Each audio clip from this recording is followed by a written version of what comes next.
Today we're going to be talking about qualifying buyers, how to vet buyers. The biggest thing when someone calls you about a business, someone that wants to buy a business, you have to understand their motivation. It's very important that you understand their backstory, their motivation, who's buying it, do they have a partner, do they have a spouse, are they a GP, which is a partner, are they a business development guy, are they the one writing the check? You can't ask that all at once, but you have to strategically understand that and figure out who is the decision maker and the buyer at the same time not being annoying at all. So I'm going to have to steal someone from the crowd, someone that's brave enough to mock play with me a little bit. Let's do it, Mike. I knew it was going to be you. I'm going to be a buyer. You're a Hedgestone advisor. You're a senior. Jason Hartman, he's here. He's been working with me for about 6 months, but he's already a senior advisor. What's one of your listings that we can discuss? I have a pharmaceutical drop shipping business, so we can roll that one if you want. Let's do it. Ring ring. Jason from Hedgestone, how can I help you? Hi, Jason. How are you? My name is Jason as well. Nice to meet you. Awesome, great name. I see your parents did well there. I see your listing online. It's a pharmaceutical drop shipping deal. I'm interested. Oh, awesome. Glad to hear that. Now, just before I begin, so I know how to kind of go with this conversation, do you have an NDA on file with our company, with Hedgestone? No, I don't have an NDA. I just wanted to call and get a little information before signing anything. Yeah, it makes complete sense. Obviously, that'll limit certain details of the business I can share with you during this call. But first, I'd like to know kind of your background, your history. What space are you in now? Are you familiar with the pharmaceutical business? Have you previously owned businesses before? Do you own any currently? I know it's a lot of questions, but kind of just an overall history of yourself and why you're looking to get into this. No problem. I appreciate it. My family's been in the pharmacy business. I just left college. My dad, he told me, let's find a business together. So I'm just reaching out to you, and I'm looking to buy my first business. My dad is really with me on it. He's the one that's going to be signing, but we want to stay in the pharmacy sector, and we have experience. Awesome. Great to hear. For clarity here, your father will be the financial backing for the business.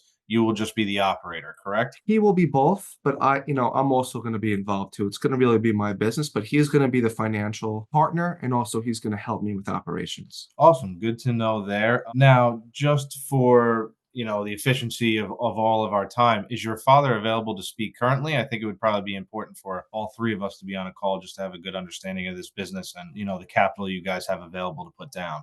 He leaves it up to me, so I'm the one who's going to be talking to you about this, if you don't mind. All right.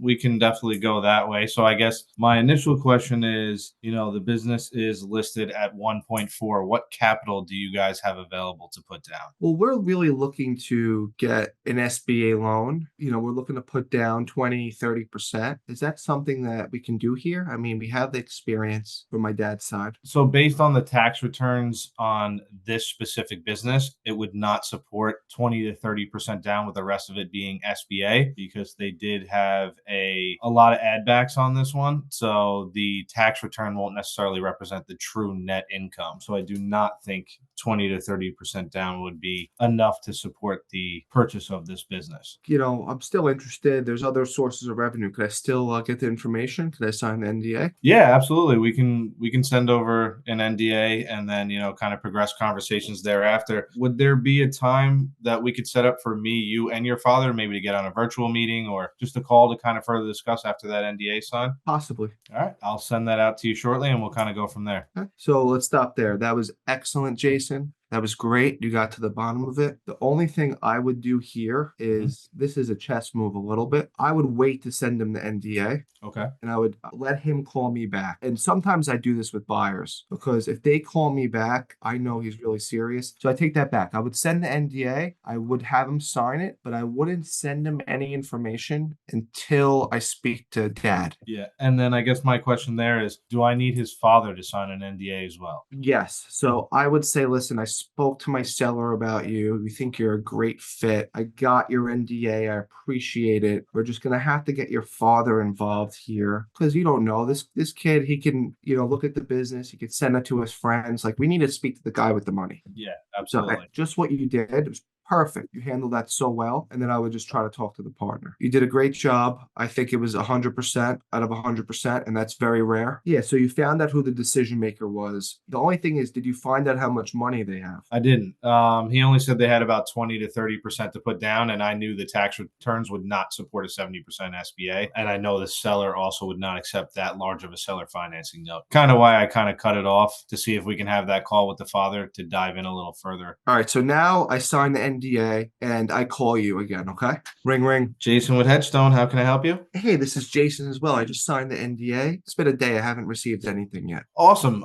Thanks for giving me a call back. I was actually expecting your call. Spoke with the seller briefly about you. We think, you and your father would be an awesome fit for this coming from the experience. By chance, do you have your father on the call now that we can all speak? No, he's not available right now. I just was gonna set I was gonna get the information and send it to him and talk to my mom, my dad, and even a couple of friends that want to do it with me. Yeah, I can really respect that. However, I like to be mindful of everyone's time here. Before I send you anything, I would really like to speak to your father because I know you'll be speaking on his behalf, but since he's the one kind of controlling the capital here, again, no disrespect. I want to understand how much finances you guys have and the angle you guys are going to play before I share any personal information about this specific listing. Perfect. That was great, Jason. I would just add in, if you were the seller, I would treat this the same way as if I was representing you, and I'm sure you respect that, right? Just to Awesome. put it in their minds. But that was perfect. If he was pushing back more, this buyer, I would even ask him, before I speak to your dad, let's get a proof of funds from your dad. And then he would just get his dad on the phone. That's another way to quickly get your dad on the phone is to ask for a proof of funds. How quickly does the buyer want to move? Sometimes I ask that as well in a conversation. Are you looking to do this now? Are you looking to do this in 6 months? Are you looking to do this in a year? It's very important to understand how quickly they want to go. How many decision makers are there? Does the buyer need a loan? Clearly, he has 20 to 30% down at 1.4 million. We're looking at 280 to 400,000 down. What are the buyers expected to do in due diligence? We'll talk about that. And do the buyers have a lawyer to handle the sale? That's extremely important. We just went over this time frame, credibility, setting expectations, building rapport and trust. This is everything. So now, Jason, let's reverse it. Now let me be a buyer and I'll talk to you as Mike Steinberger broker. Call me about a car wash that I have in Nassau County for $1 million. All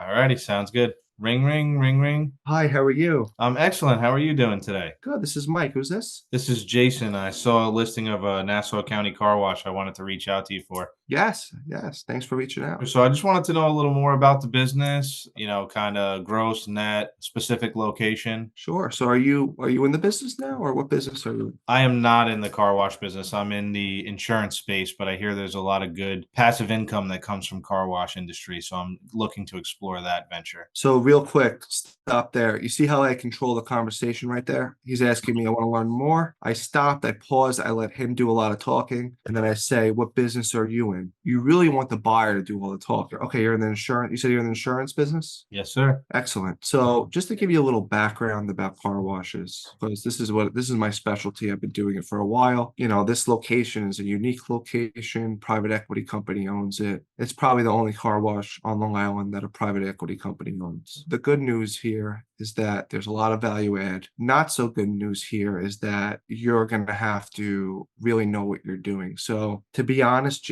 Jason, I don't know if this is the right fit for you. I know the price is great, but you really have to know what you're doing here. Everyone says car washes are absentee, but they're not. So I don't know if you know that. Oh, great to know. Yeah, a little bit of research showed me that kind of the express ones are more absentee. Is this not an express car wash? This is a full serve. So, you got to handle payroll, manage overtime. It's a lot. I just want to tell you up front because, if we're going to do a deal together, I like to tell all my clients everything up front. Absolutely. And I appreciate your candor there. All right. Well, I have about, 500,000 to put down on a business. Do you have anything else kind of in the Nassau County area that you think would fit that mold? Yeah, I have laundromats, but stop here. Jason, as the buyer, I want you to act like you don't care about the fact that it's absentee. You still want to get into it. Everyone wants to buy a car wash. So try to rebuttal me on that. Yeah. Well, appreciate your candor there. Still looking to get into the space. I'm in the insurance space, but looking to leave. So if I can dedicate my hours to the car wash instead, and the numbers make sense, I'd love to still dive into it. So I'd love to continue to hear more despite my lack of knowledge in the industry. Okay, I just want to just put that up front. We could still look at it. You have enough capital to get a loan. The good thing here is that this is SBA-able with 500K down. I'm assuming your credit's pretty good. Is your credit good? Yes, sir. Perfect. You have the capital, you have the credit, you're willing to work, live there, be there, which is phenomenal.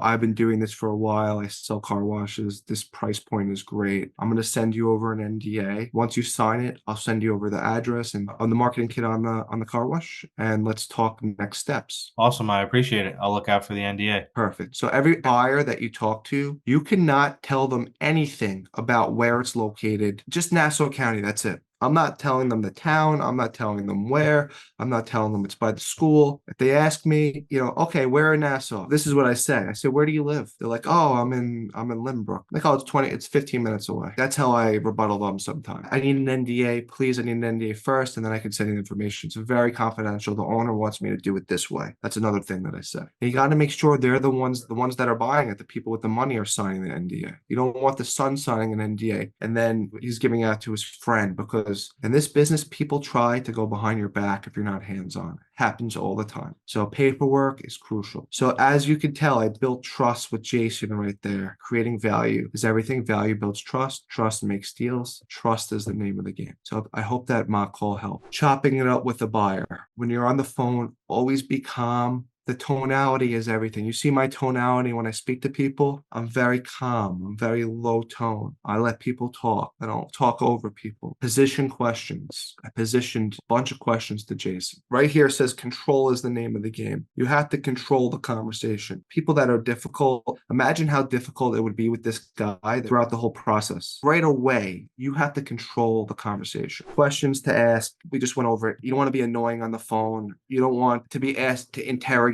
buyers. You want to strategically ask how much capital comfortably, use the word comfortably, how much capital comfortably do you have to put down on a deal? That sounds better than how much money do you have? Where do you want to be? You got to understand that, because if you send them things in other parts of the state and they don't want to be there, you're wasting your time. Most cases, business buyers only go through the process of buying a business once or twice in their lifetime. So make it the best experience ever. Really know what you're selling. Really understand your listing. Right now, for this buyer, I did all the SBA paperwork. This is all the SBA paperwork here. I did it. I'm doing the SBA loan for them. I'm white glove service. Really understand the buyer, befriend them, understand your listing, understand the deal, try to control the whole thing. And eventually, if you do this, you'll really learn how to get deals done. Understanding confidentiality. This is extremely crucial because you don't want to mess up your relationship with the seller. So anyone that goes to a business, they have to go there as a customer. They have to be NDA'd. They have to have a proof of funds. I have to know everything about them. You don't have to do this, but I even do background checks on people sometimes just to make sure I'm not spinning my wheels. So it's really important that you really stress confidentiality to these buyers. Buying cash businesses. How do you convince a buyer to buy a business that doesn't show what it actually does? That's